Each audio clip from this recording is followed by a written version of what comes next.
Good evening. Call to order the March 2014 meeting of Media Borough Council. Please rise. Salute the flag. I pledge allegiance to the flag of the United States of America and to the republic which stands one nation under God, indivisible, with liberty and justice for all.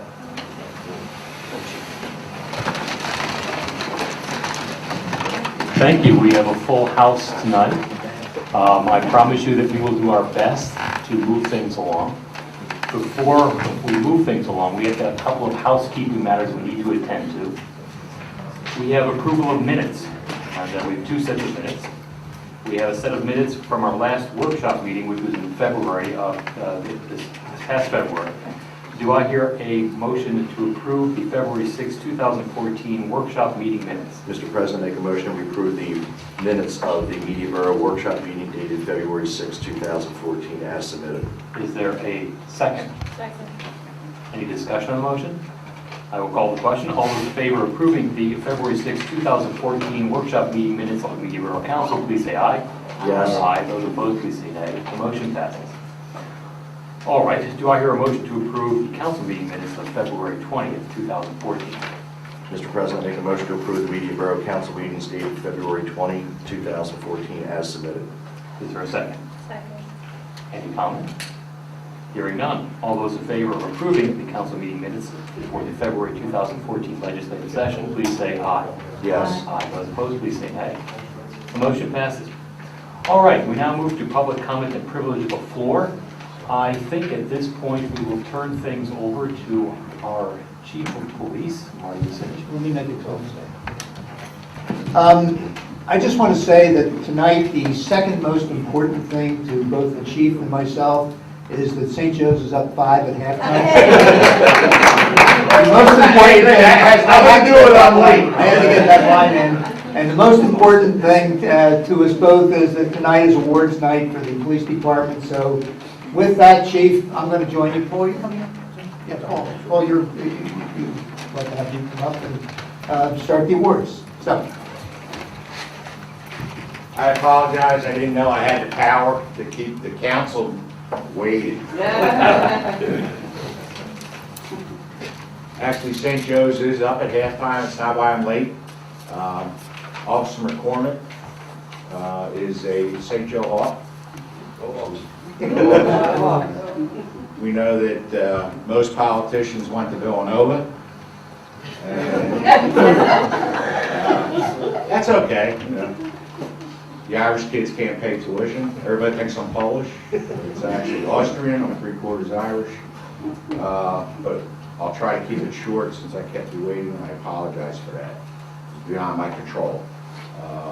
Someone running for the Senate in Pennsylvania actually called me Marty Boy. That would have been okay on St. Patty's Day, but in front of people I don't know, I had a little problem with it. You're not the next senator, Paul? No, I'm not. At this given time, I would like to call upon the Nativity BVM Knights of Columbus members, Kevin Ambrush and Bill Gillespie, to give the award out with our mayor, who by law is in charge of the police department. Thank God the borough pays for my cell phone because I couldn't afford his minutes. And the public safety chair, Paul Robinson. Real quick breakdown. Gentleman, Tom Flynn, who a lot of folks in media know. We lost Tom 2 years ago. I met him first through probably a beer at the boathouse. Sounds right. Sounds right. I was only 18, they didn't call me. But we don't allow that to happen in our borough with the 20, 30, 40 liquor license we have. But he's someone that actually inspired me, got me involved with the Little League, the Petticoat Softball League, the Media Youth Center. I'm not a veteran of foreign wars. I never went to war. But I did grow up in Westcott Park. You want to talk about some battles. I had 3 older brothers, so it was a war. Long story short, over a root beer at the boat, Mr. Flynn said, "Hey Chief, does anyone do anything for the cops?" I says, "No, if you're going to donate something, give it to the fire company. You know, the cops get paid, they have benefits, labor agreement, etc." No, I mean like acknowledge the police officers and media. I said, every day we do. We get acknowledged all the time. Everybody waves to us. A lot of times it's not a wave, but like a certain digit up, but we're good with that. Long story short, he said, Nativity BVM Knights of Columbus would like to sponsor an Officer of the Year award. And Tom started that quite a while ago, and we've been doing it ever since. At a certain point in time, Mr. Flynn came to me and asked if we could name that award under a Nativity Parish individual, John Davidson. And John was a personal friend of mine, a Philadelphia police officer. They came to our county years ago and did the same thing Tom did. You know, he coached soccer, he coached basketball in Nativity. He was very involved in the community for not just his children, but for a lot. And I learned from those 2 guys. I was coaching Little League and Petticoat before I had children. And what they did for others in the community is so valiant and appreciated. And it makes a cop's job a lot easier. And they both love sports, which I do. That's not why I'm late. St. Joe's is winning. But they instilled upon me the same thing that my father and older brothers did. They, you know, you got to be nice. You got to give. Anyone can be famous or recognized, etc. But that's easy. Just be quiet, do your thing, so that the real people understand what it is to be part of a community, to be a real person. And John Davidson and Tom Flynn did that for me.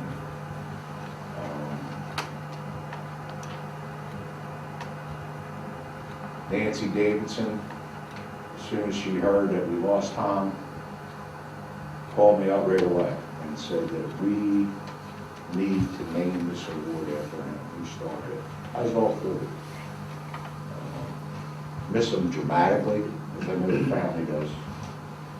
He was involved in everything. He's a veteran of foreign wars. He was a great husband, wonderful father, community member, not just a coach. He loves sports and maybe a cold beer too. But what he did to show people how easy it is to be nice really reflected upon me, like my father, who's no longer with us, and my older brothers. And it's a tribute that the Police Officer of the Year Award is actually named after someone who differed in age. I look a lot older than Tom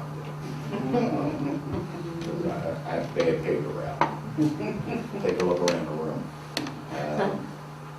But just, all you gotta do is be nice, be quiet, and do things for others that they may not be able to do for themselves. So it's a privilege, as your police chief here in Media Borough, to have the Knights here this evening. Thank you, gentlemen, very much. And Thomas family with us. And we would like to, at this given time, to give away the Police Officer of the Year Award for 2013. Well, let me do this first, I'm sorry. Would you mind doing the introduction with Frank? Oh, sure. Want me to do it or Diane? Diane. Wanted to say something today. I'm Diane, you gotta get on camera. Yeah, they do. You look beautiful tonight. I like the scarf thing. I'm Diane, I'm Tom's middle daughter, my sister Joyce in the green sweater, my husband Dave, my daughter Emily, and my younger sister Bev. And I just wanted to say that Dad was so honored and privileged to be here every year, ever since it started. He loved it. And the other thing is, he didn't like to talk on the phone very much. He would call the house and he would answer the phone. We don't know why, because we never talked to us. But he would answer the phone and he would say, "Hi, Dad," and he would say, "Everybody okay?" And I'd say, "Yeah, Dad, everybody's okay." And he would say, "Okay, hold on, here's your mother." That was it. But when this time of year came up and he knew the date and he knew the time and you called anywhere around that time, he told you what day it was, what time it was going to be on TV, it was going to be in the newspaper, and that makes us very proud. And it made him happy.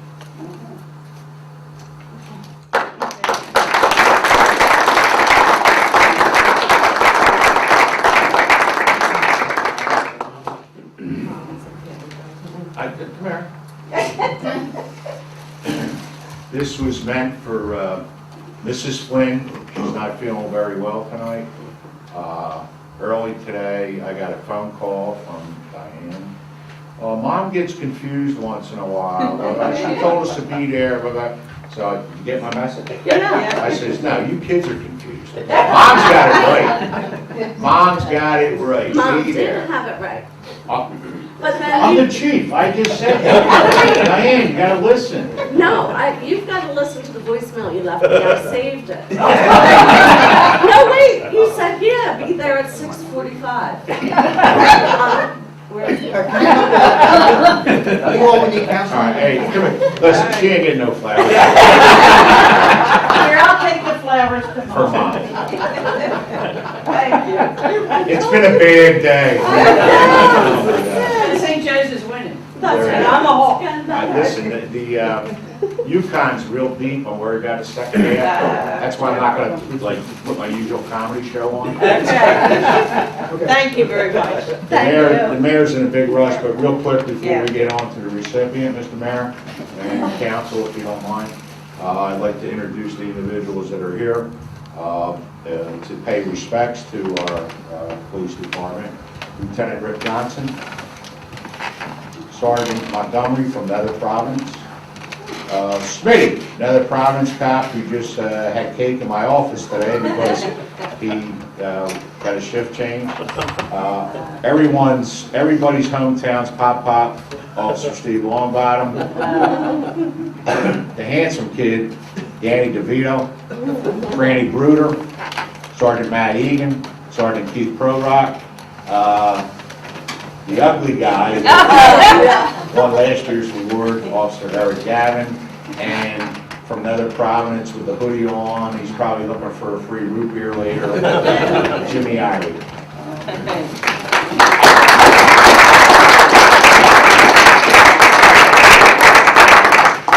We'll take this out, and the knights will present it, or if you gentlemen would like to say something, we're fine. I'm not gonna run your meeting.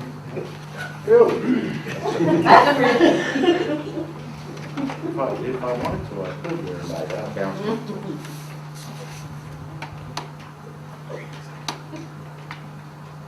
Looks better in the photographs if it's not in the box. Gentlemen, and we're gonna do a photo op. If you don't mind it. Did you guys get the chocolates I had in my office? Yes. Get the chocolates, Bevan's Candies. That's a commercial. All yours, gentlemen. Officer McCormick?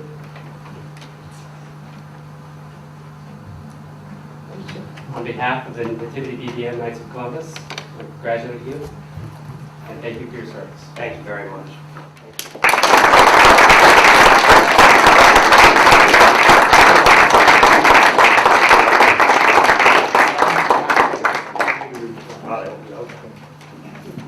I was ordered to read the plaque. So. Tom Flynn Memorial Award, Patrolman John McCormick, Police Officer of the Year, presented for outstanding service to the community of media during the year 2013. So, congratulations.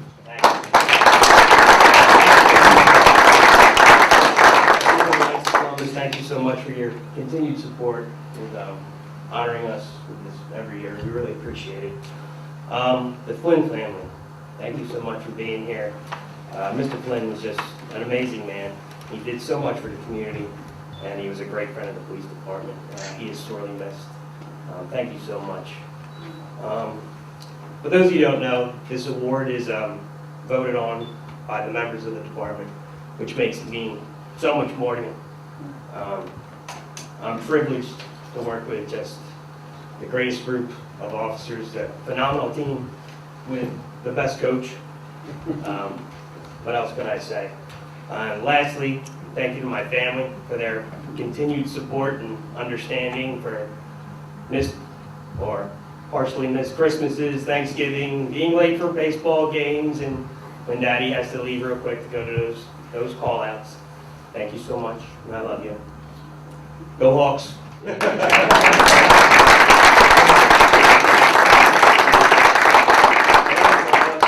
One very important thing, let me introduce my family. My mother, Ellen, right there, my son Colin, my beautiful wife Megan, and my daughter Bray. Thank you.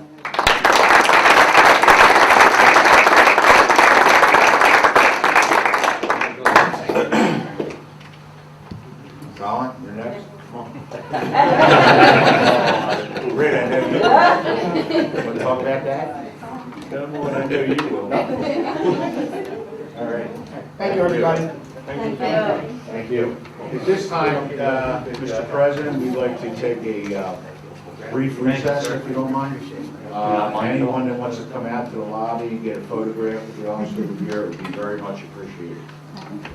Let us take a 5-minute recess for purposes of taking photographs, and we will be back at 8:25. Thank you, sir.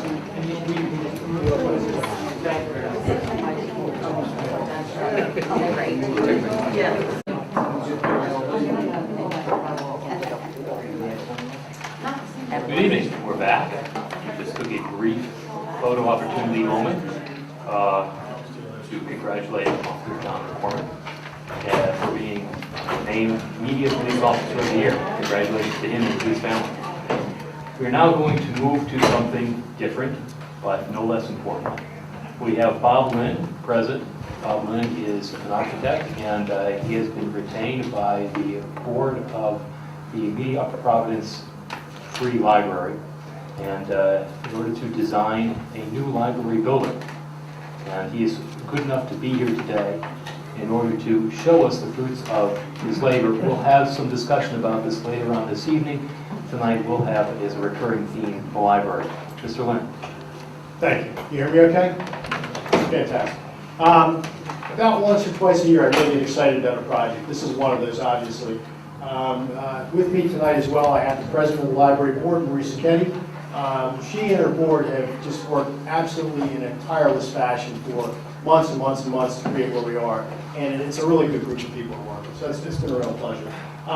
The library has determined over a several-year process that the existing building is no longer working for their purposes for a variety of reasons. First of all, it's aged, it's in a series of pieces, it has structural issues with the floor, you can't load the library up for stack loads, it has security issues where there's dead corners and things you can't see. So there's a number of reasons that the library, after a very extensive study, chose to replace their building with a newer building. Now, I got involved in the process after that fact-finding mission was complete. So they have brought me in, and I'm pleased to work on it, to create a library that will move us into the 21st century and hopefully beyond. I'm going to keep this just to a couple minutes, President Hall, because I know you have a long agenda. But what you're seeing, and this is a nice opportunity for people at home to see as well, is the beginning of the conceptual images of the library. The most important thing we tried to do in the building was to develop something that fits the character of the borough. We don't want it to look like something contemporary. We don't want it to look like it's a brand new scar in the land. They keep saying we want it to look like it's something that has the vintage, the patina, a little bit of character of the borough. And they worked with me quite well in trying to produce that image. We've done features such as you've seen the spin around, a wraparound porch in the corner. Again, it's the same site as we're all used to. It's Jackson Street at front. The wraparound porch is a really important element because when you're down on State Street, you see the building from the corner. We're going to have programs on the porch in good weather. You're going to have a life activity sense that the library is actually something vibrant and alive in many capacities. The configurations of the floors have worked with a much better placement relative to usability. There's a lot more technology in the modern library, obviously. So this has been a long and tough effort. And the borough itself, the Borough Council in particular, and the people at the side table, the engineer, Mr. Johnston, Mr. Scott, the solicitor, Mr. Jeffrey, the zoning officer, Jeff Smith, Borough Manager, and all the council people have really worked with us on the questions of zoning and interpretations and worked with us to go through all the process. This doesn't just happen tonight by a random act, as I often say. We've appeared in front of quite a few agency meetings, the Borough's Community Development Committee, the Borough Council workshop sessions, through the Planning Commission. So there's been a lot of effort that's gone into where we are. The library just kicked off its official campaign on this past weekend. Over 100 people showed up at the campaign. It was really nice to see everybody there. There's a lot of buzz. There's a lot of enthusiasm. I mean, I know the group sitting at this table has worked long and hard to help us on it. Upper Providence Township, I should say as well, is actually a participant in this building. The borough and the township are both contributing to the building. There's a very large Keystone grant just for libraries that has been given to this project, the largest I've ever seen in all the libraries I've done. So there's an endorsement by so many different people. Now the next step is to finish the drawings, work through the land development process this evening a little later on, and begin to actually raise the remaining funds required to complete the project. I don't have much more detail, except for I think the images hopefully speak for themselves. Give us an opportunity to do something that's much more functional, much more cost efficient, and as I said, hopefully moves into the next 50 to 100 years. So. And that was my 7.3 minute time limit, and I didn't tell any sports jokes. Update my 5149. And I'm more than happy to answer questions of council on the project. By the way, almost everybody from Borough Council came to the Sunday unveiling, which is really neat to see the participation as well. The mayor was there as well. Upper Providence was also represented. So it was a really nice group, a community group, banding together to make something positive happen. Thank you. Thank you, Mr. Lynn. I see we have present the chairperson of the Immediate Providence Free Library Board. President. Okay. Sometimes we get those titles all kind of mixed up. Maria Chiquette. Yes. And I understand that funding with this project is a key element. Is that something that you care to address at this time? Here's your chance to make a pitch. My pitch, yes. Why don't you stand up and face the camera?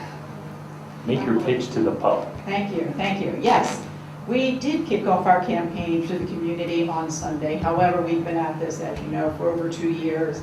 And we've had the cooperation of the borough, and most recently, about 6 months ago, the cooperation of Upper Providence Township. After the Keystone Grant was secured in February a year ago, it elevated this project to a new level. On Monday, no one knows this yet, but on Monday morning, I went to the library to take a little tour with the private foundation officer who we had put a grant in January. We toured for about an hour, and I asked him to let us know when he would make a decision, and he said, I have a check right here in my pocket for you. Whoa. So I can't tell you how many checks have come in. It's only Thursday since Friday, so since our Sunday event.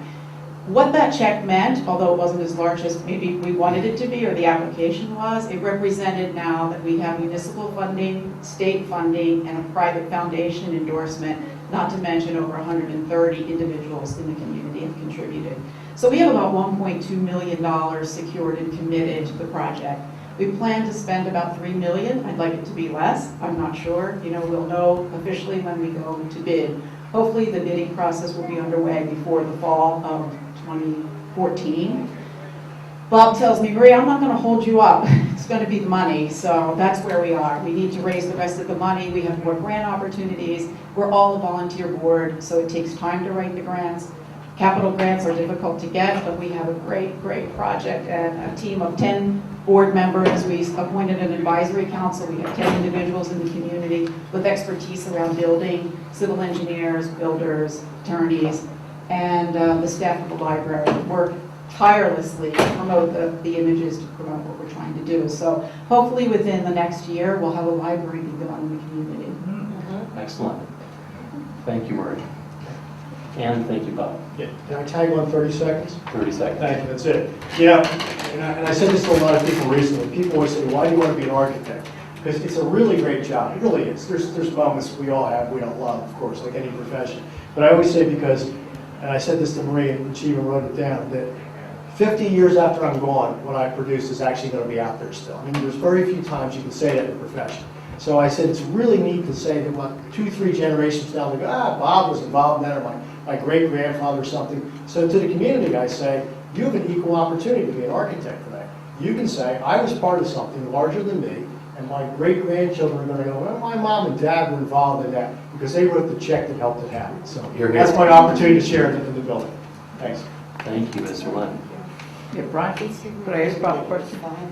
If he's willing to, sure. I can't guarantee he's willing to answer. Bob, what is the square footage of this new building compared with the old building? It's not a lot larger, actually. It's probably about 15% larger in total because the land is, of course, limited in size. But the current, that's a deceiving number because the current library is so cut up with so many small and usable spaces. The efficiency of this building is 250% of the old one. So what happens in the new building is it's very big, wide open, flexible spaces. There are some meeting rooms on the second floor as well. And it's been set up that if there's an event upstairs after library hours, the elevator and the stair tower allow you to exit the building in this location here, coming back out from the stairway without going back into the secured library section. So there's a lot of thought into the programmatic features of the building. So it's not much larger. The parking is slightly bigger, not much, but for the first time, you can find the parking because you don't have to come down a back alley, which no one knows where it is, to go backwards down off Emerald Street.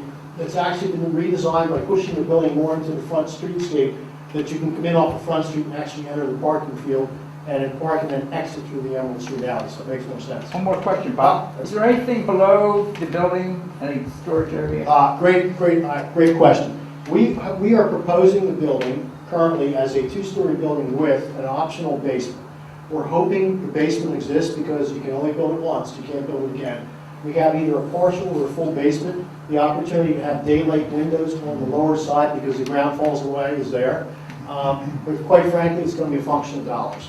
I think it would be a mistake not to do the basement, but I can't write the check to do the basement. So hopefully the participation in the building is such that we do create the basement because only have one shot at doing it. Great questions, Tom. Thanks. Thanks, Michael. Thanks. So, as with everything else, the money is key. So hopefully, if Marie has any more of these wonderful tours of the library, and she's able to get Anytime. checks produced out of thin air, then we'll have a full basement. That'd be a wonderful thing. All right, we are not yet through our public comment and privilege of the floor. Is there anyone who wishes to come before council at this time and address council? Hearing no call for volunteer, we then move into our engineer's report. Oh, I'm sorry. No, that's right, engineer's report. Mr. Johnson. Thank you and good evening.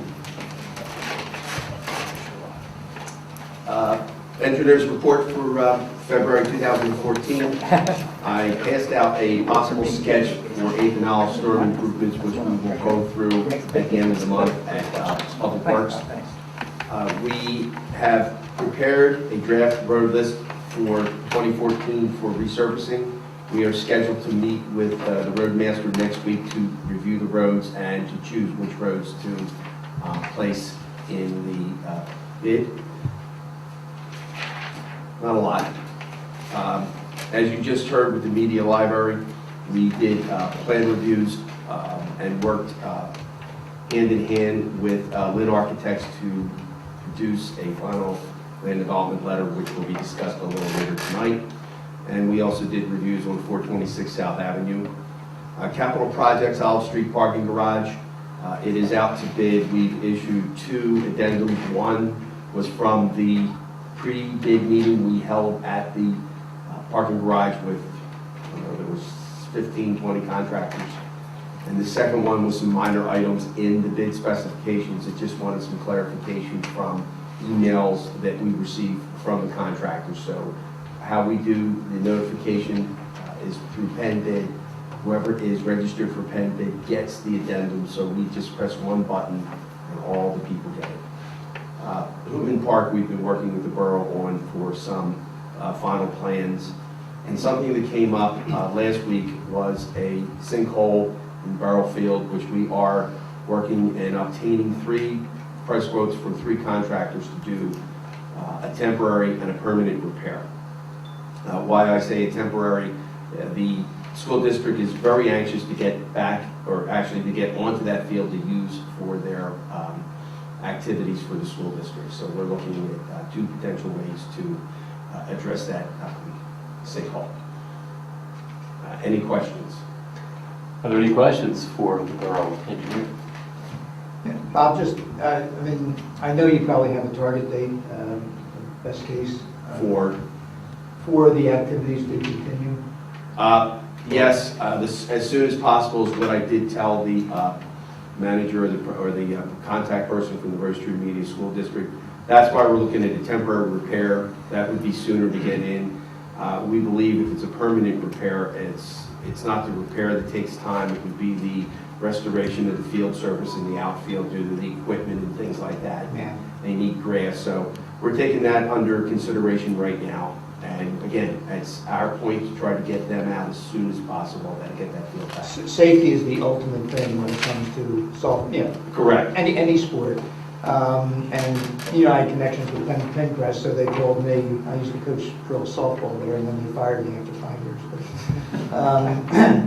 But you know, they understand it's safety first, a little bit of an inconvenience, so, and yet you're doing the best you can. Yeah, I did speak with them. They're able to use the other portion of the fields for some of the other activities since it's far enough away from this.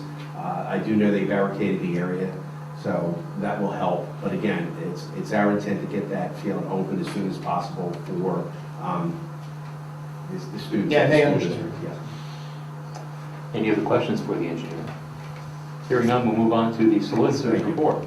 Thank you, Mr. President. I don't have a report this evening. Are there any questions for the solicitor? Okay, then we'll move on to the mayor's report. Thank you. The most important part of my report is right in the beginning, and I just want to say how nice it is to see Jane Roll and Kitty McFarland here together for the first time in a while, I think. So welcome back to council meetings. They've been mainstays for how many years, Jane? A lot. 20. Too many to count. Front row, same seats every month. So nice to see you We back. saved them for you. Thank you. Let's see, the police department handled a total of 686 complaints during the month of February. I have 2 proclamations. I don't think there's anyone here from the transition town meeting today. Okay, I'm just going to read this briefly, even though it is in April. But it says, whereas Transition Town Media is sponsoring Happiness Week on April 22nd through the 27th. And they invite everyone, residents, families, business, and civic leaders and school organizations to participate in a new tradition, a celebration of happiness. And events are planned all over town, with Earth Day being that week. I think Earth Day is the 22nd of April. So may read this again in April, but I wanted to bring it up now. And also, this is something we've done, I think, for the last couple of years. Poem in Your Pocket, a community-wide celebration of poetry throughout, coordinated by the Media Rose Tree School District, libraries, and it seeks to introduce people to the pleasures of reading poetry. And of course, media is known for sponsoring cultural events. So, Poem in Your Pocket has been growing in popularity over the past 4 years, and now involves 24 businesses in media. So that will also be in April. 2 other things I wanted to bring up. This has been a horrible winter weather-wise, and there are maybe 1 or 2 places in town that don't look as good as what they could. So Brian reminded me that we need cleanup week, and that is cleanup day. We're just going to do it one day. It'll be Saturday morning, April 12, which is the day before Super Sunday. Super Sunday is early this year because I think Easter's on the 20th. So we're looking for volunteers that morning for an hour, for a half hour, for 3 hours. It'll be from like 9 o'clock till 12. And we'll do our best to help out in areas that the highway committee doesn't ordinarily, highway team does not ordinarily do. So we'll be going throughout media, helping people, whether they like it or not, get their areas cleaned up. No, Traditionally, the meeting place is here at the Borough right, Complex. right outside the police department. Yeah. And bags are provided, and, you know, we'll have some, we already have some helpers on board. So, Good. so that's been done. What days are they? Saturday morning, April 12th. And we do this is the annual cleanup day. It doesn't always work out that we do it annually, but we always try to do it. Some years we get rained out. And I was talking to Lisa before the meeting about this. This is extraordinary that this happened in media during the month of March. We decided to take a chance on Restaurant Week. It had been a failure in Philadelphia the first couple of years, and then it caught on and really has become a tradition in Philadelphia. So we were going to do it in October and plan for October. And at a meeting, everybody decided, let's take a shot in March and declare Restaurant Week March 9th through the 13th. It was 5 nights. They didn't want to do Friday and Saturday night. The idea was Claudio's from Spazzo's. We had participated in it many years and went around the room and make sure everybody understood. It isn't going to work the first year. So, come Restaurant Week, we had over thousands of people per night. And thousands. The Monday night, I know several restaurants, 3 of them were maxed out, like a Dining Under the Stars night. So that practice turned into a huge success. And that week, if you had Googled Restaurant Week, media would have come up 5th, with New York 1st and Philadelphia 3rd. If you Googled that week, Google it now, it's down the list because there have been so many more restaurant weeks since then. But so it will be 2 weeks, we think, in October, and they had a set price on the menu. Everybody had a plan and executed, and Lisa, it really turned out well. And I know you had it on your report, and I wanted to grab it and go through, since I had surveyed all the restaurants to find out how they really did. I wanted to bring it up. So I think that's it. Are there any questions for the mayor?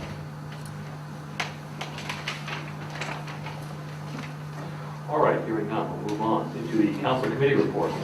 Recreation and Health, Councilman Borough.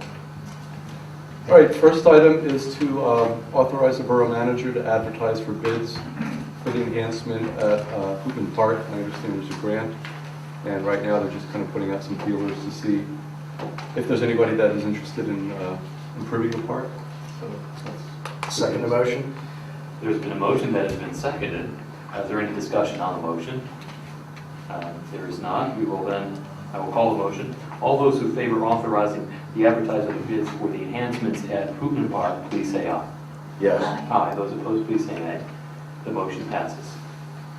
all right. Second item is to make a motion for council to pass resolution 2014-03, which authorizes the health officer to enforce the recycling ordinance. Currently, it's strictly enforced by the codes department, but this gives her the ability to do that. Second motion?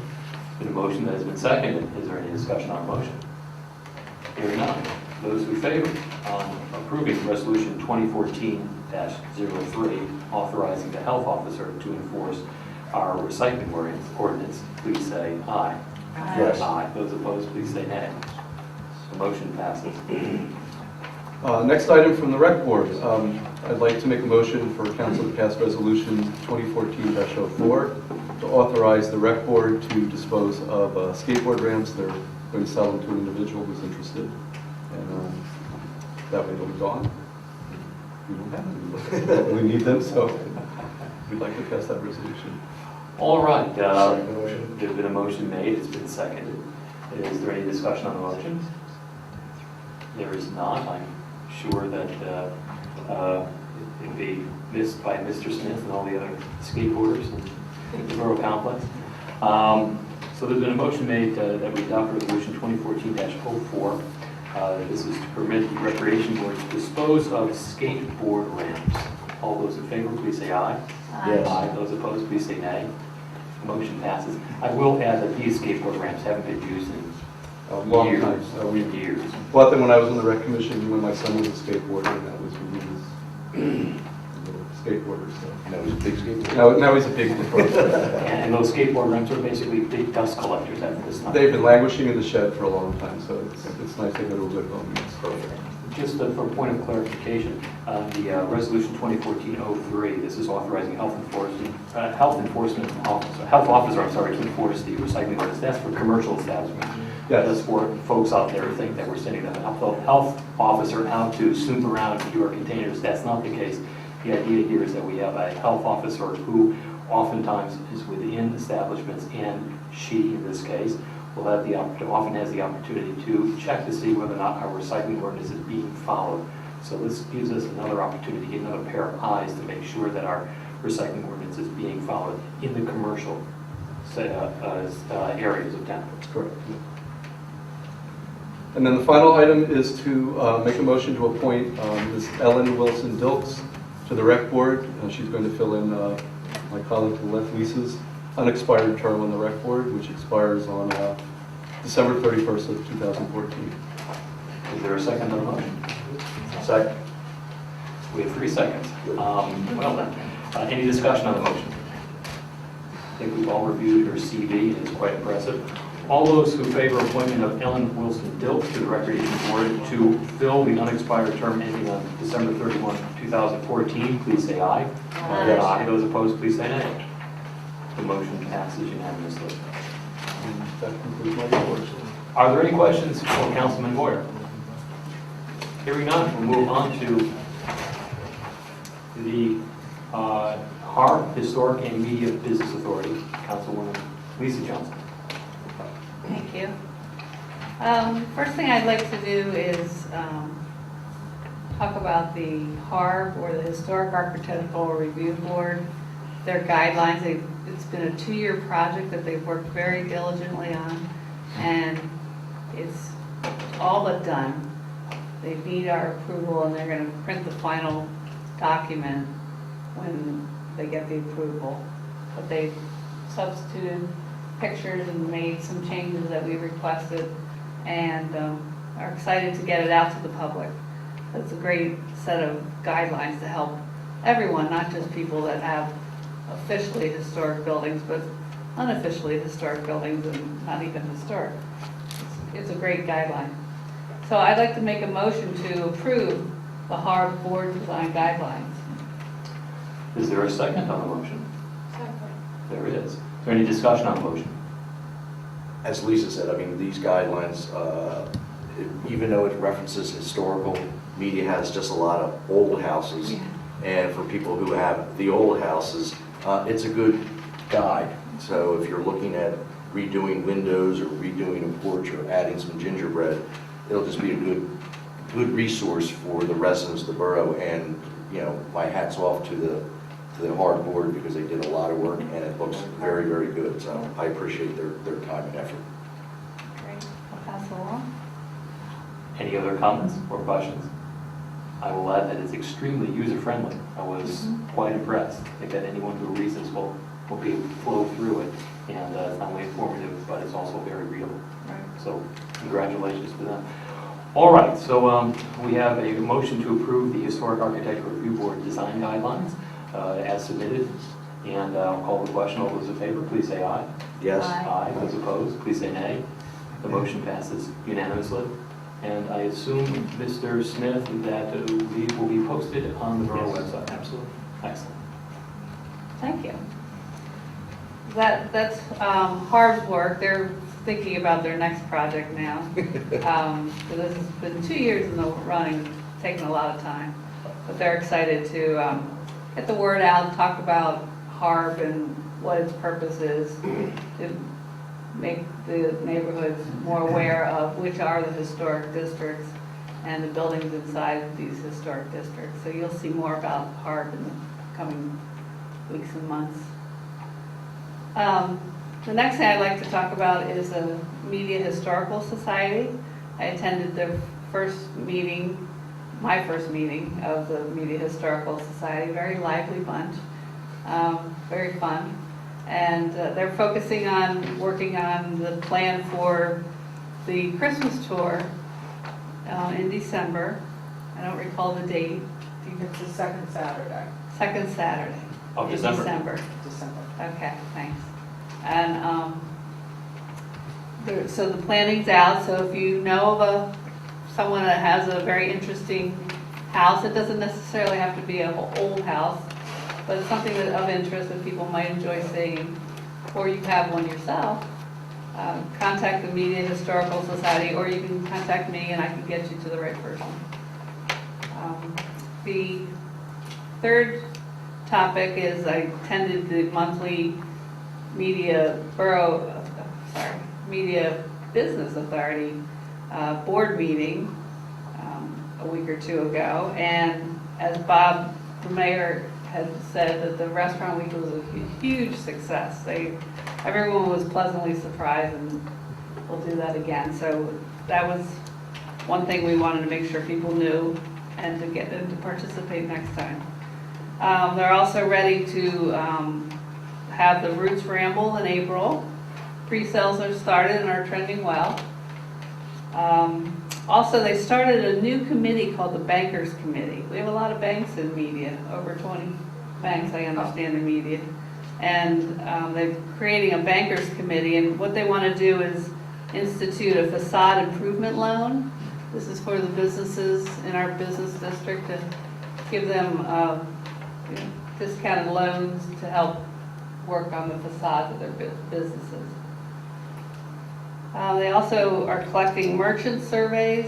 They want to stay in touch with the what's important to the merchants in media, and have created a survey and are using the work of an intern from Newman College to talk to the local merchants and have them fill out the survey to get the best information.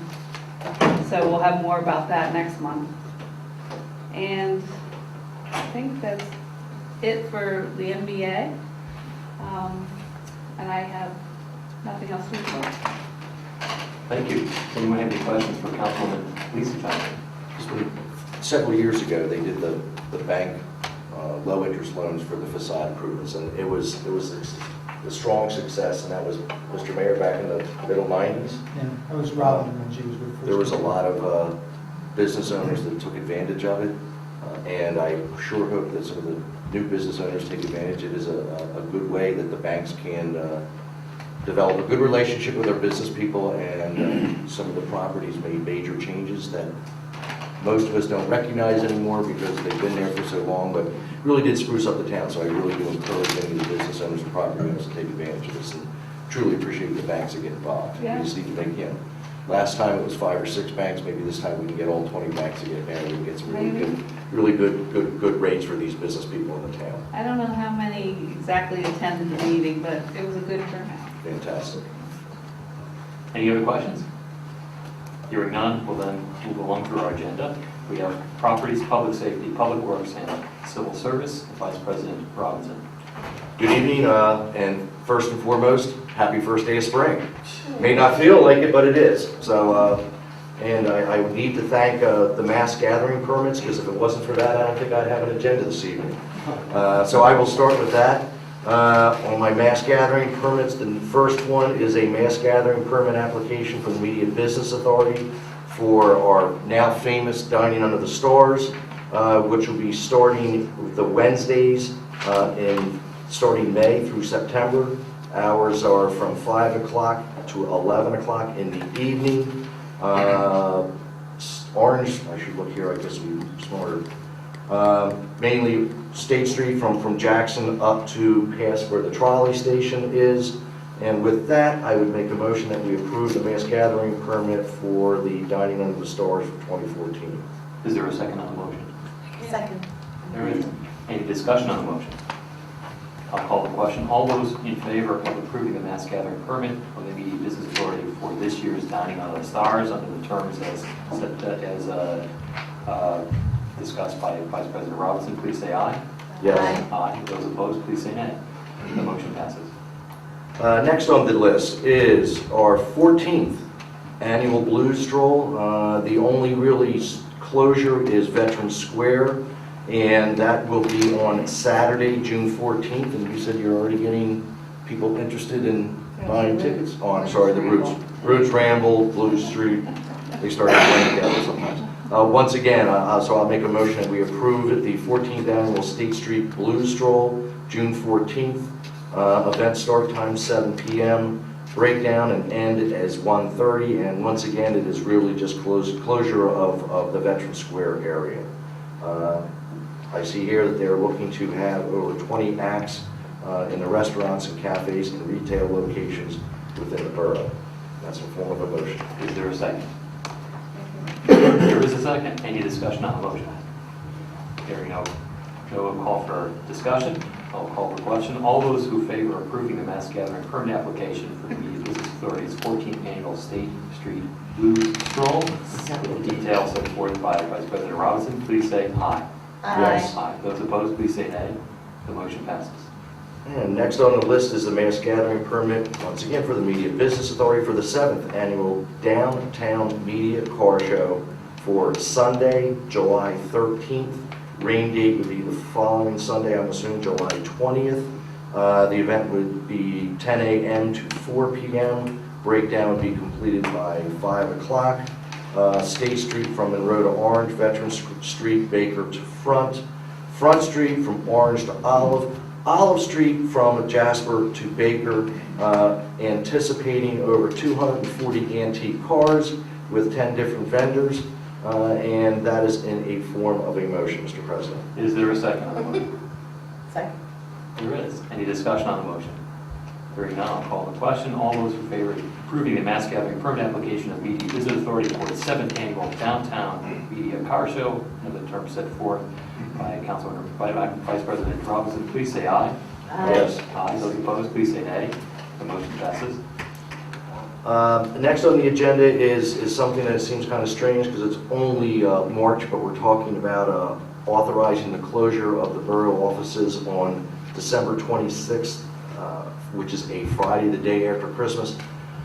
The main reason for that is it is an opportunity for the residents of our borough and this borough council to truly thank our borough staff and our highway department for the tremendous work that they've done in a winter that I think we're all going to remember for a long time. I brought this up to council at our workshop, saying that this would just be a nice thing to do to show our employees that we truly appreciate their hard work, dedication, and commitment to all of the residents' businesses within the borough. And everyone on council was very quick to say they thought it was a great idea. So with that, I'd like to make a motion that we do approve the closure of our borough offices on Friday, December 26, 2014. Is there a second on the motion? Second. There is. Any discussion on the motion?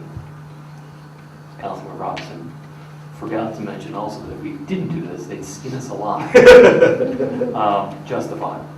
So I call the question. All those who favor closing the borough office on Friday, December 26th of this year, please say aye. Aye. Those opposed, please say nay.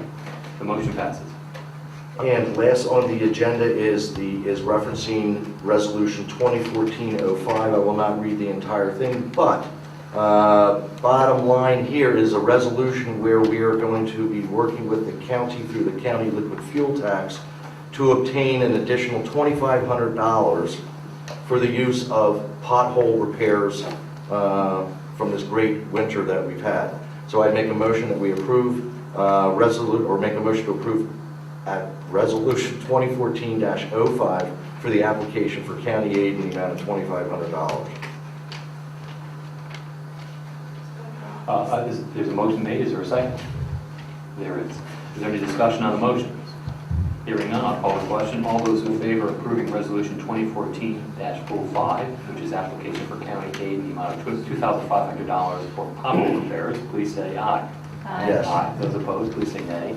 The motion passes. And since I have a copy that President Hall has to sign, I'll pass this over to you.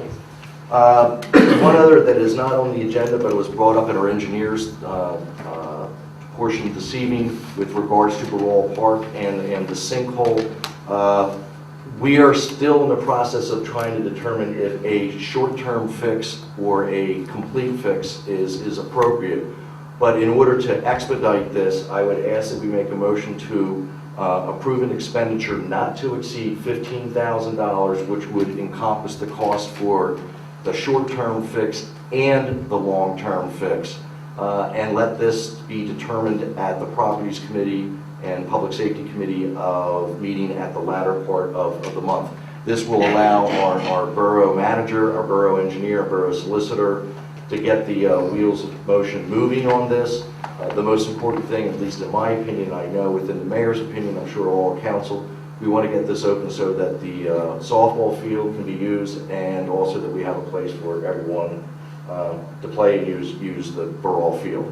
So this will just kind of expedite. So with that, I'd like to make a motion that we authorize the approval of funding of not to exceed $15,000 for both the short-term and long-term repair of the sinkhole located at Borough Field.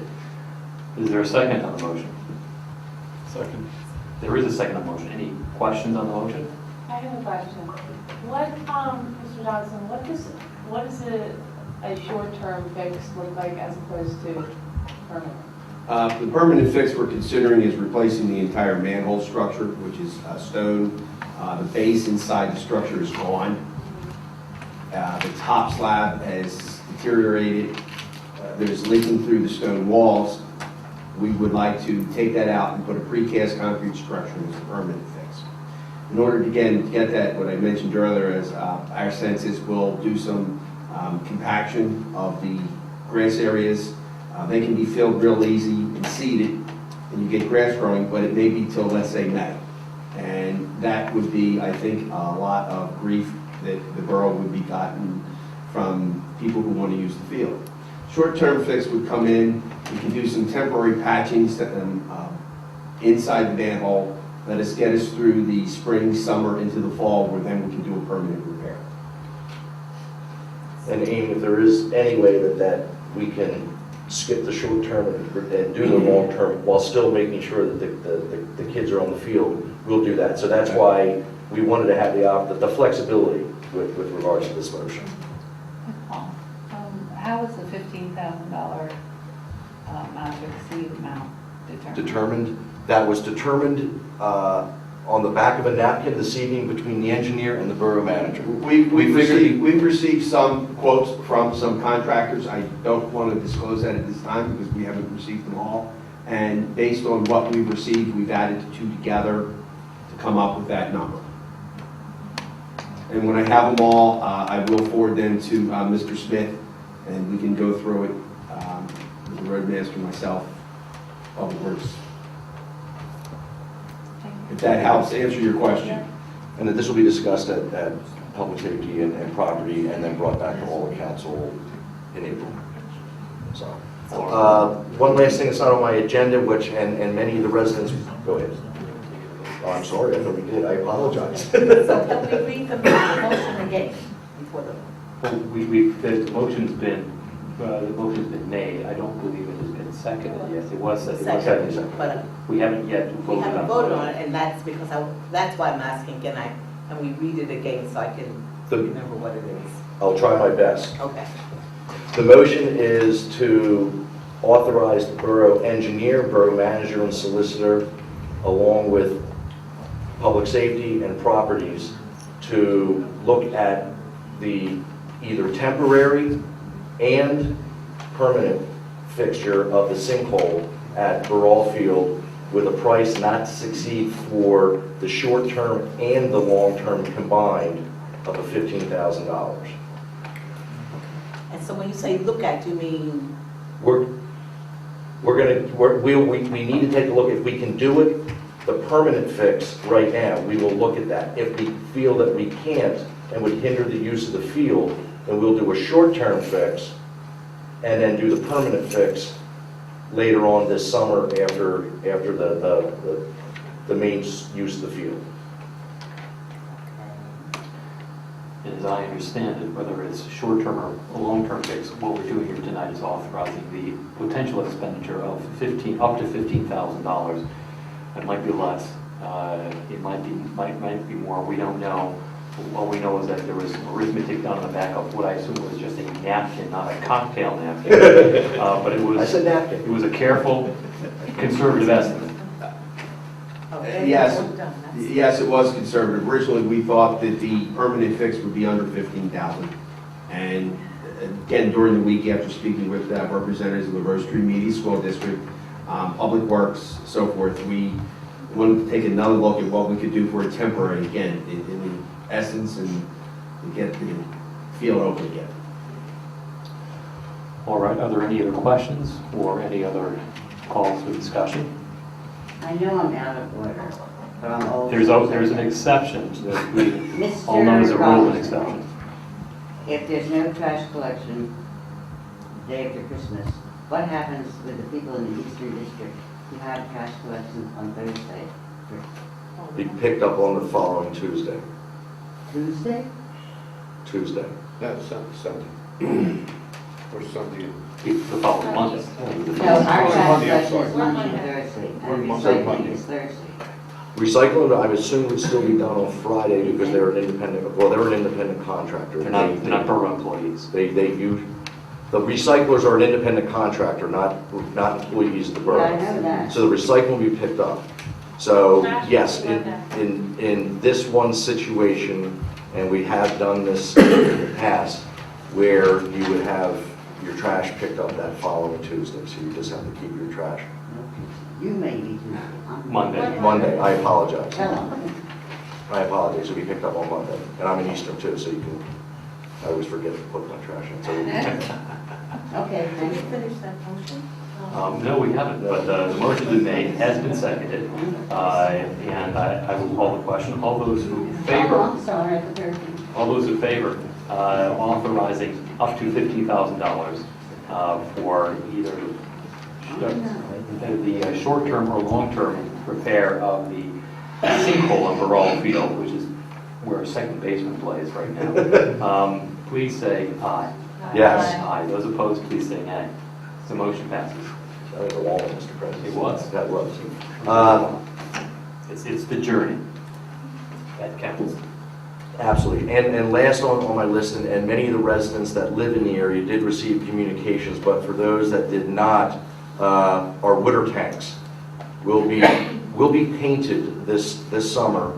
The work is going to start in as early as late March and could continue on until mid-December. They'll be working through our regular permitted hours of 7. They're referencing 7 to 7, but that would not necessarily be the case in 9 a.m. to 5 p.m., which is permitted on Saturdays. No work would occur on Sundays and holidays.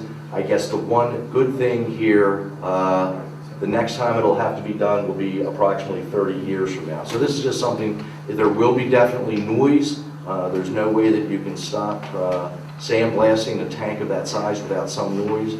But Aqua has worked very closely with the borough in the past when they did repairs probably 15 years ago on the tanks, as well as building the new tank. And I look at them as good corporate neighbors, and they will do all that they can do to minimize the noise and minimize any impact. But I do think it's important that there will be some noise involved. So I just wanted to make sure that everyone was aware of that. And that concludes my report. Are there any questions for Vice President Robinson? Hearing none, we then move to Community Development, Personnel, and Media Arts Council. That is I. I have 2 items for legislative action tonight. I also have an announcement, at least one, maybe 2. The first item, it concerns a zoning hearing board application. It involves the property at 18 South Orange Street. I'll orient you on the property. 18 South Orange Street is in between State Street and Front Street. It is on the west side of Orange Street. It is behind Buddy's, and flanking the other side is the now Santander Bank. The property is currently it is not occupied. It used to be the Blueberry Bog. Used to be what? Blueberry Bog. The reason for the variance request is that there's a change of use. As Blueberry Bog was a mercantile establishment, this the new proposed use is for a restaurant, a diner. There are a couple of residents who wish to as to open up a diner at that location. And because it is moving from retail to, or moved from mercantile to restaurant, there are different measures with regard to what is called off-street parking. As a mercantile establishment, our code required only one off-street parking space. As a restaurant establishment, our code requires 2 off-street parking spaces. Those of you who are familiar with this property recognize that there is not a single off-street parking space on this property, as is the case with almost all the businesses that are in the Jasper and Pearl Street area. Many of the businesses that are along State Street do not have any off-street parking. By off-street parking, I mean there's parking that is on the property itself. Say, for example, a driveway or a parking lot. So the applicants here need to go before the zoning hearing board and ask them for a change of use variance because of the different requirements for off-street parking. The Planning Commission has heard the applicant and voted unanimously for Borough Council not to oppose the variance request. And that is the question that, the issue that is before us, whether we send our solicitor to oppose the request before the zoning hearing board. I agree, I'm persuaded by the Planning Commission that we should not send our solicitor to oppose this request. If anyone on council believes otherwise, now is the time to make a motion for us to send our solicitor. Otherwise, we will not. The call was met with silence. Let the record reflect that. We will not be sending our solicitor there. This is one of those oddities of our code, and some might find that a bit frustrating, but understand that our code was adopted in 1989. Am I right about that, Kitty? Does that sound about right? Yes. Yeah, and most of the buildings, most of the establishments in our town were there long before 1989. So our code, although it is a fine instrument, at times it is not a one-size-fits-all type of a document. And this is an example of that. To require that a restaurant at this location provide 2 off-street parking means that there is no restaurant there, and the current establishment can't provide off-street parking in any event. This is one of those mathematics deals where 0 times 0 equals 0.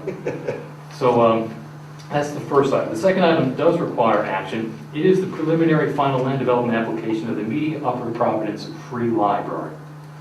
So those of you who tuned in early and were not watching the basketball game were treated to an excellent presentation by Bob Lynn and by Marie Chichetti concerning the library. The proposal is to demolish the existing library structure and replace it with a new library structure. The institution itself will remain at that site, but the existing building just does not work very well as a library. It wasn't built for a library. Over the course of time, a number of different structures were cobbled together, and anyone who's spent any time in the library knows that there are a lot of up and downs. There are a lot of secret corners. There is precious little meeting space. There is precious little space for staff, and the historic archives, which are currently housed there, are in a room that is not temperature controlled, and it does not have a good security system. To replace this, and in addition, the cost for annual repair of this building keep going up. And to fix the building as is would cost nearly as much, if not more so, than a new building itself. So the idea was to build a new building, one that is purpose-built for a library, that does provide for the amenities that a 21st century library can provide. The plans that were put forward do not require any zoning relief. The only issue then before us is whether or not the plans meet with our subdivision and land development ordinance. And in large part it does. There are a few items where it does not strictly comply with our SALDO ordinance. And as a result, The library is requesting waivers from 5 provisions of our SALDO ordinance. The plans were presented to the Planning Commission this month, and they met with approval, unanimous approval. Before I make my motion, I'm going to turn to the borough's engineer to explain what those 5 waiver requests are. I will preface this by saying that many of those waiver requests are requests that we routinely grant we have routinely granted. There are a couple that I think are peculiar to this particular project. So, Mr. Johnston? Thank you. Just to, I guess, make the record a little clearer, at the Planning Commission, there were 4 waiver requests that were requested by the applicant, and during the time of the Planning Commission meeting, actually I didn't, the Planning Commission came up with 5 at the request of Mr. Lynn, the architect. And I'll start with that one since that's how I have them in my letter. The first waiver request is requiring major land development submissions to be approved by Borough Council as preliminary plans prior to submitting final plans. It was discussed at the Planning Commission meeting that the Planning Commission recommended approval of that. Typically, this is a small project. I'll use the term 95% complete with everything that's on there for final plan. Really what's missing is, I'll call it, some bells and whistles, some text changes that need to be done with the plan. Generally, it meets all the hard technical aspects of a plan that was submitted. Secondly, it has to do with locations of utilities in and around the site. The SALDO requires 100 feet. They're requesting it to be 50 feet. I do know that the borough has granted this waiver to other applicants. This is called a postage stamp type site. You can find everything. When you have 100 feet of utilities and existing features, you actually have a larger parcel with a larger area. And again, there are a few in the borough that would require that, but this one is not. Excuse me. The third one is 20-foot curb radius of driveway entrances. They're requesting relief for 10 feet. We looked at that, so the vehicles, as they would turn in and out of the driveway, wouldn't run over the curb, and they do. Again, 20 feet is awful large for a small lot. What is the existing curb radius? Does anyone know, Mr. Lynn? It's not 20 feet. I don't think it's not 20 feet. It's about 1. And again, we make sure that trucks, emergency vehicles can access the site as 10. Again, there are places where 20 feet is definitely needed and could be used, but this is not one of them. We recommended the waiver, and so did the Planning Commission. The fourth one is requiring street trees to be selected from the specified list subject to the borough approval. In this case, some of the trees that are on the borough's list would grow higher than 40 feet, and then in turn, PICO would have to cut the trees and make a nice U shape out of the trees, and it does not look that attractive. What we're recommending is to allow the borough to go through and pick better shade trees to line the street that wouldn't potentially grow as tall and would be there a little bit longer before PICO would come in and cut the trees. We have landscape architects at our place, and I know I talked to Mr. Williamson about it too from the borough, and we can come up with trees that would be appropriate for this use, and I think Mr. Lynn has agreed to. We have agreed on that. Last one is a little bit, probably, I don't want to say the most confusing, but it's a portion of the ordinance where it's required to have street trees and also trees planted on the site. Based on our calculations, with the length of the property, there's 8 street trees required. Because of the trees which were removed from the site, there's a total of 7 trees which would be required. So that would be a total of 15 trees to plant on a postage stamp type lot. What the applicant is requiring is that the 8 street trees would suffice for the 7 trees also planted on the site. This waiver has also been granted in the past for other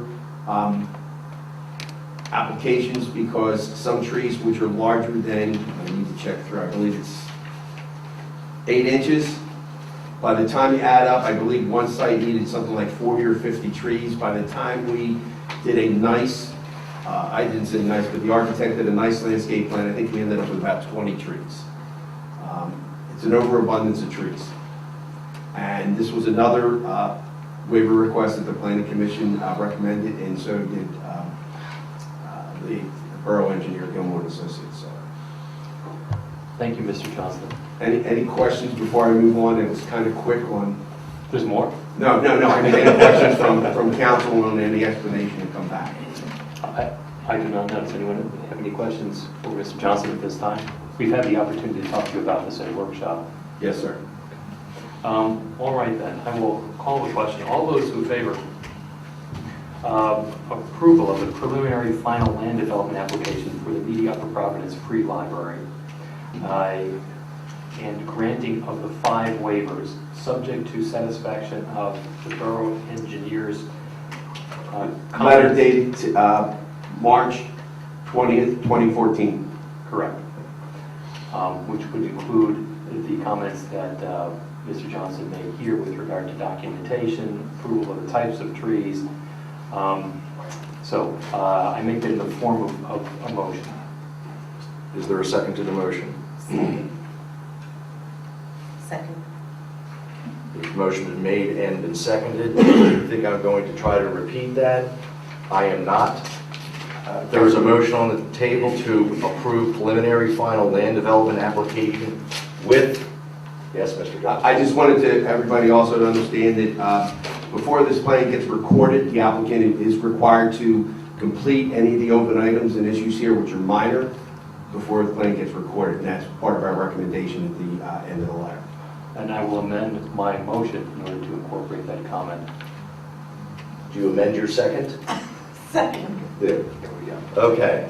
Once again, ladies and gentlemen, and I'm not going to try to repeat that again either. There is a motion that has been made and seconded for preliminary final land development application for the Media Upper Providence Library. Those in favor, please say yay. Yay. Those opposed say nay. Ayes have it. Congratulations. Thank you. Thanks for all the hard work you've done. Thank you for all of your hard work. Just for record, those of you who have followed these proceedings in the past several months and have actually paid attention know that at one point my daughter worked at the library. She's no longer employed there. She's now a full-time high school student. So I no longer have that conflict, and I am permitted to vote on this. I will say that I've been impressed by the amount of work, amount of intelligence that has gone into this project. And for those folks at home, understand that although we have approved this plan, that does not mean that we're wheeling trucks over there tomorrow. There's a big thing that still needs to be accomplished, which is raising all of the funds. A lot of funds still need to be raised for this. I will say in this regard that, and please consider this to be an appeal to the purse. Libraries are more than just buildings. Library is the community bulletin board. It is the community meeting place. It is community resource. It is a place where it's a point from which we depart our community and we think about the wider world. The library, in short, is an expression of our values. And to the extent that you are able to contribute to the library effort, I encourage you to do so. As Mr. Lynn pointed out earlier today, years from now, you'll have the opportunity of turning to your child or to your grandchild, and you may say, accurately, that just as the people who worked on the plumbing, the carpentry, the masonry, you're able to say that you helped build this. You helped build this for the future of your community and for the future of your family. And I'm sure that you will get many thanks in return. So thank you very much. Appreciate all of your efforts, and we look forward to much success in the near future. Thank you. All right, I have no more legislative items, but I do have a colorful little banner here. 2 weeks from tomorrow is the beginning of the 7th Annual Media Film Fest. How's that, Dave? Okay, excellent. April 4th and April 5th will be the Media Film Festival. This year, it will be at the Media Theater. It will not be at the community center. It will be at a more appropriate venue for a film festival.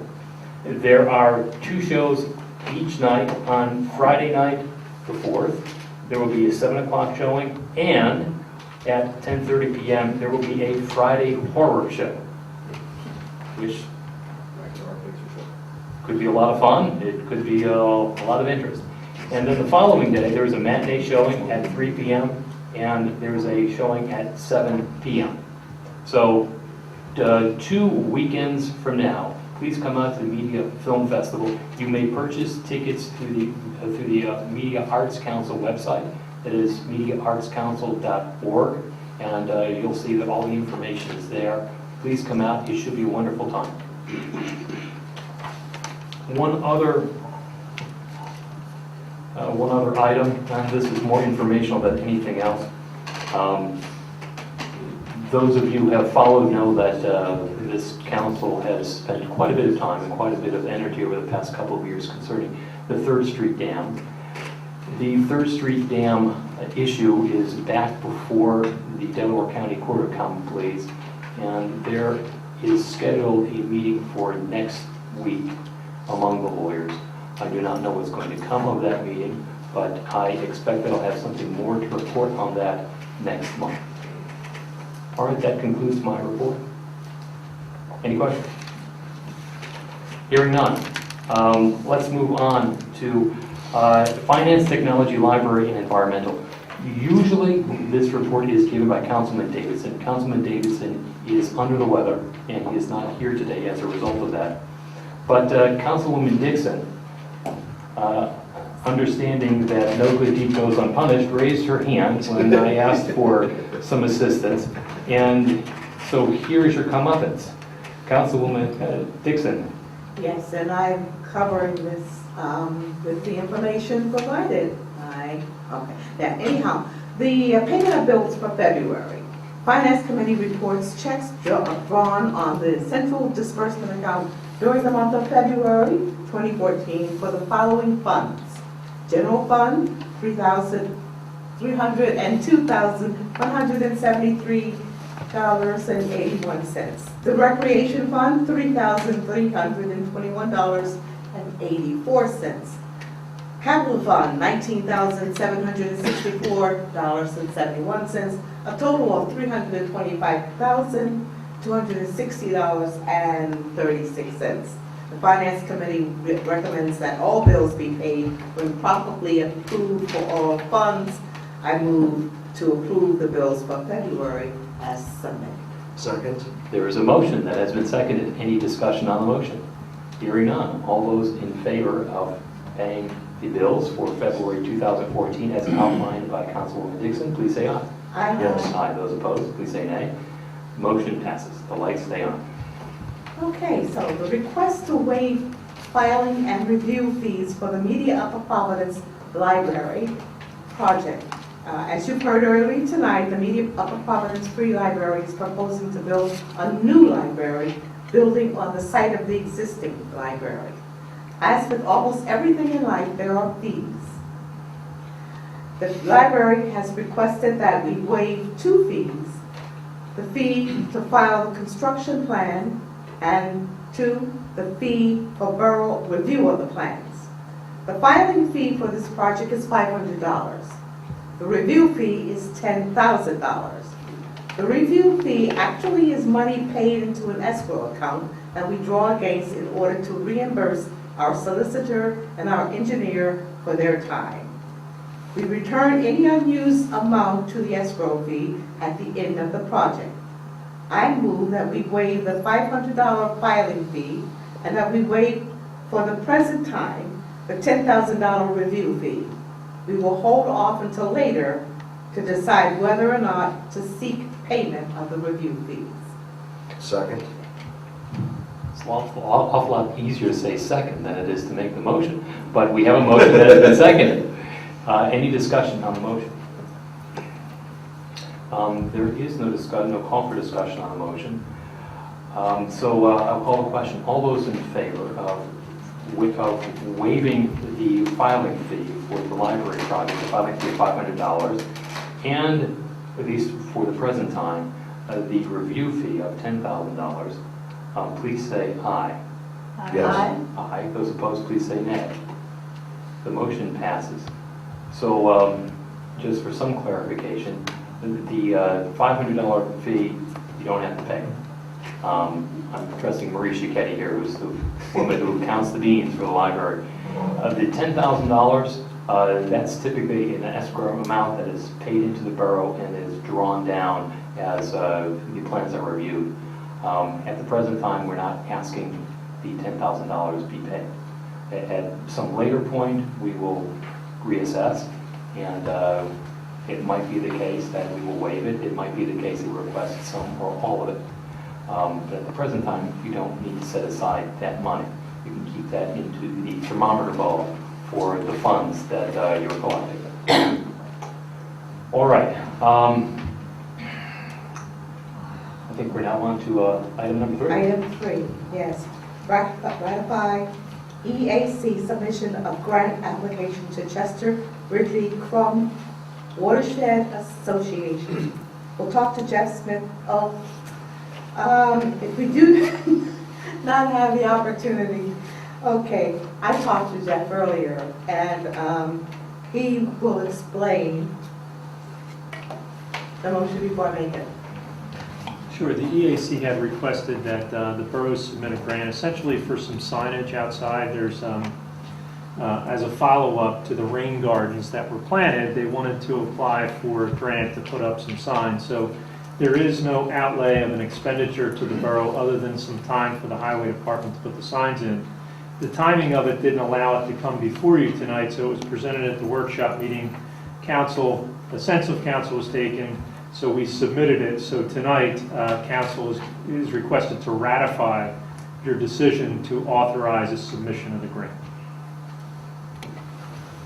So the motion is to ratify the submission of the grant application to Chester Ridley Crum Watershed Association. Excellent. So we have a motion. Do we have a second? Second. All right. Any discussion on the motion? As our manager pointed out, we are not expending any money on this. This is we're simply submitting a grant on behalf of the Chester Ridley Crum Watershed Association, which, if it is approved, means that we will get signage at our rain gardens that will help people understand what rain gardens are and their importance.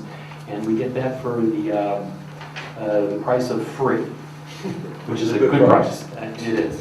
All right, so I'll call the question. All those in favor of ratifying the EAC submission of grant application to the Chester Ridley Crum Watershed Association, please say aye. Yes. Aye. Those opposed, please say nay. The motion passes. And the last thing is to accept the resignation of Carla Wentworth from EAC, whose term expires December 31st of 16. And Carla currently serves on the Media Borough Environmental Advisory Committee. Her term expires. Unfortunately, Ms. Wentworth has decided that she can no longer serve and has submitted her resignation. And I move to accept Ms. Wentworth's resignation from the Environmental Advisory Committee effective immediately. All right, a motion's been made. Is there a second on the motion? Second. Any discussion on the motion?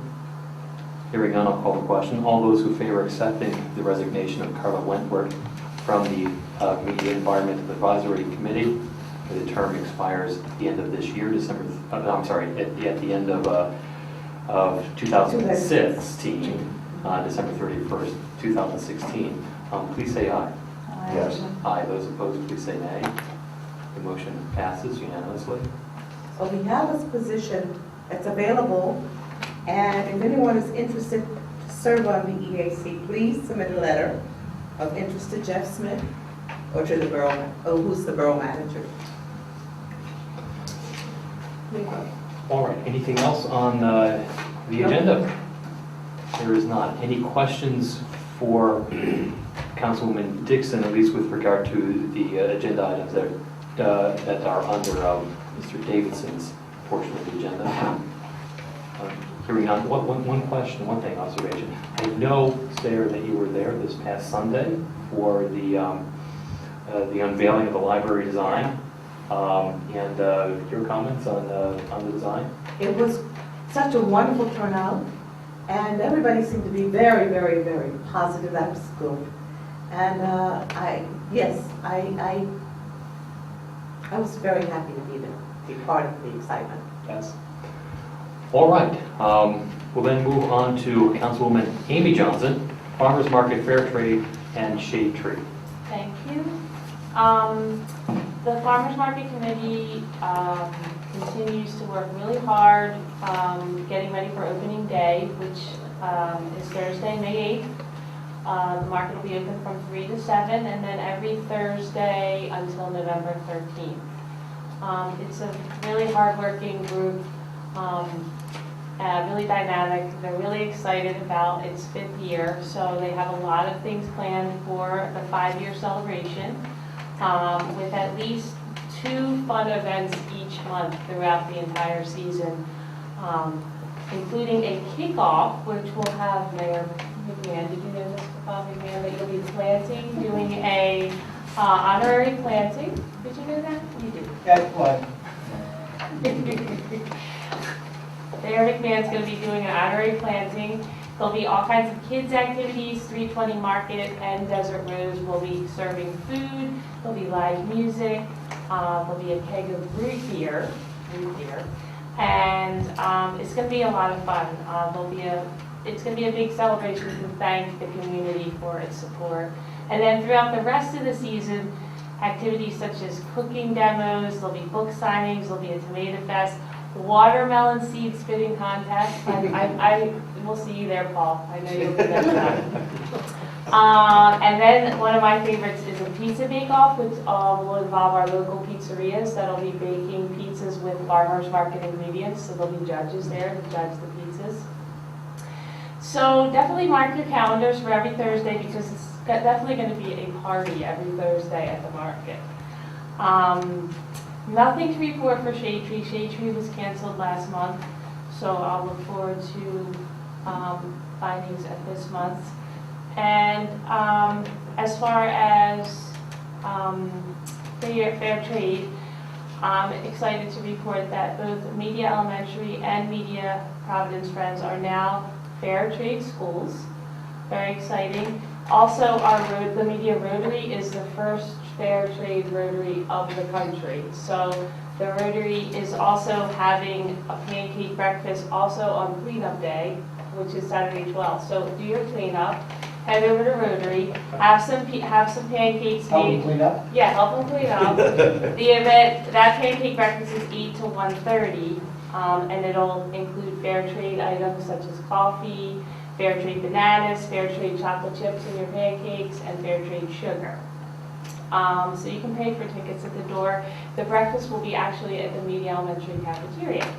So that at our fair trade school.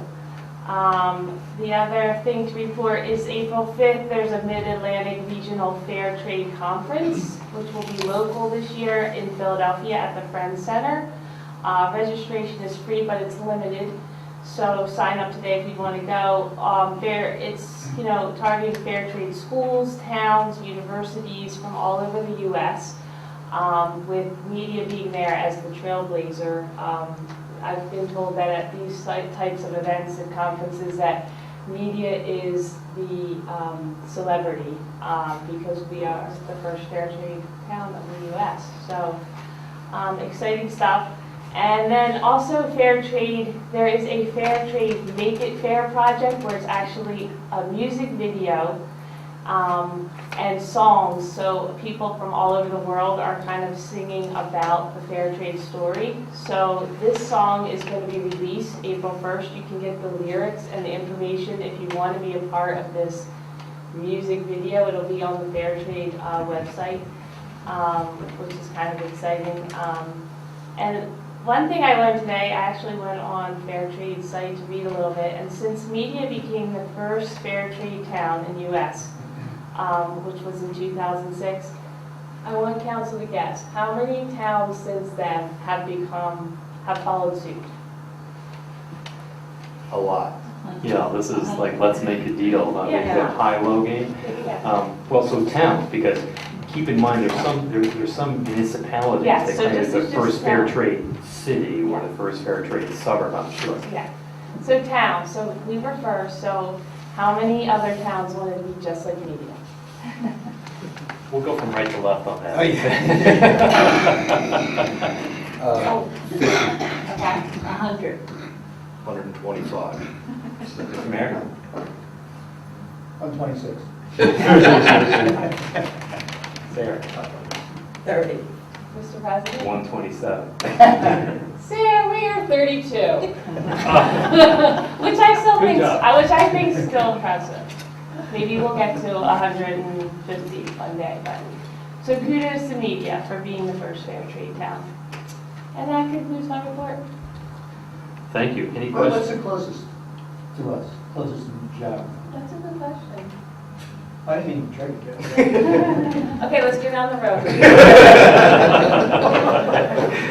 So, at one time, you needed some stakes for your signs, and was asking. Oh, for Media, for the farmer's market. Yeah, Yeah. and I put aside, so, Okay. okay. Hand them to me, I'll bring them over to the next meeting. All right, any questions for Councilwoman Amy Johnson? Hearing none, we'll move on to Public Relations and Historical Archives. Councilwoman Dixon. I am so excited about the historical archives. We had a wonderful meeting, the president of the library, Maria was, I'm poor pronouncing your last name, so I'm going to skip it, but she was present. It was a wonderful meeting of people who were excited about this whole project. And like the library, the historical archives have got to move twice. They've got to leave the library, of course, because, and find a place in between that time for that year, and then move back to the library. So they are looking at space. As a matter of fact, two of us got together at the Borough Hall Friday after the meeting to look at space and the third floor. And so here we are, we're going up on the elevator, and Zubair is on the elevator with us. So he starts showing us around, and a lot of the spaces they're saying, no, it's too much sun, we don't want to give. Ultimately, Jeff joined us, took us into the conference room and started asking some important questions like, is it the chicken or egg? Meaning, do you have will you just need storage space, or do you need a space to keep performing? And so that question is back and forth. They're looking at grants. There's all kinds of exciting things going on, and I feel like I'm lucky to be part of this group that's really involved in keeping the archives available for people who are searching for history. At any event, it was a great meeting. The next one is April 10th, and they're doing, a young lady from the Pennsylvania, or the Historical Society of Pennsylvania was there. And so there's been an awful lot of emails since last Thursday. And there's an awful lot going on with looking at possible grants, and it's exciting. That's all I wanted to say. May I add something? Of course. Beautiful news, and Ms. Dixon will recall this too, the Historic Society. Wait, if you could trouble yourself to go over to the microphone. Oh, yeah, sure. So one of our board members, Tammy Gaskell, is a director of the Historic Society of Pennsylvania, and she brought to the archive's attention a Mellon Foundation grant that is being administered through the HSP that evaluates small repositories in the state of Pennsylvania, and the Media Borough Archives was selected to be one of those repositories. After a 2 full-day session reviewing the archives, we received the report about 3 weeks ago. It was a 90-page report, and I was expecting it to be a lovely summary of that we shouldn't have air conditioning on and have windows open. It was detailed to the level of every collection that we have in the archives, and I don't know that it's ever been done historically. We were found to have 9 collections, and they identify them by state standards, not just small repository standards. It was found that 2 of your 9 archive collections were level 7 on a scale of 0 to 10, meaning their importance within the country. So we have 2 very interesting collections. So in addition to the report, they give us clear instructions on how one maintains the archives. They give recommendations for the space needed. So it was much more than just an evaluation of what was there. It was really a foundation to build and protect the archives into the future. We're thrilled to have that, and Tammy Gaskell, we're very thankful that she brought it to our attention. In addition, Tammy has brought to the attention of the committee, there is another grant available, and I've seen a flurry of emails already that will give not money, but training for any member of the committee or the community that would like to learn more about how archives are maintained, how they're handled, and to help the archives set policy for how the archives are physically maintained. So in the past month, we've really made some incredible strides with maintaining and promoting the archives. And we look forward to bringing them back after construction is completed. And just for point of clarification, the new building does include a climate-controlled room specifically set aside for the historic archives. In other words, there will be a home for the historic archives. They'll be home for historic archives, and we're determining what does climate control mean. So we'll look at those. All right, thank you. Thank you. All right, are there any questions for Councilwoman Dixon? Hearing none. We now have our bookend public comment and privilege of floor. Is there anyone here who wishes to address council on any matters? If so, please come to the microphone. Tell us your name and where you live. Hearing no calls for public comment, I will turn to Engineer Johnson. Do we have an update on any scores? Yes. Bad news? Connecticut 89, St. Joe's 81. That's the final. And that went into overtime. Oh. Yeah, they were 77 before they went into It overtime. was actually on the screen up there. There is no screen over there, folks. I think people in this room could make that happen, but I don't think the council meeting would move along as fast. Yeah, not a wise expenditure of taxpayer money.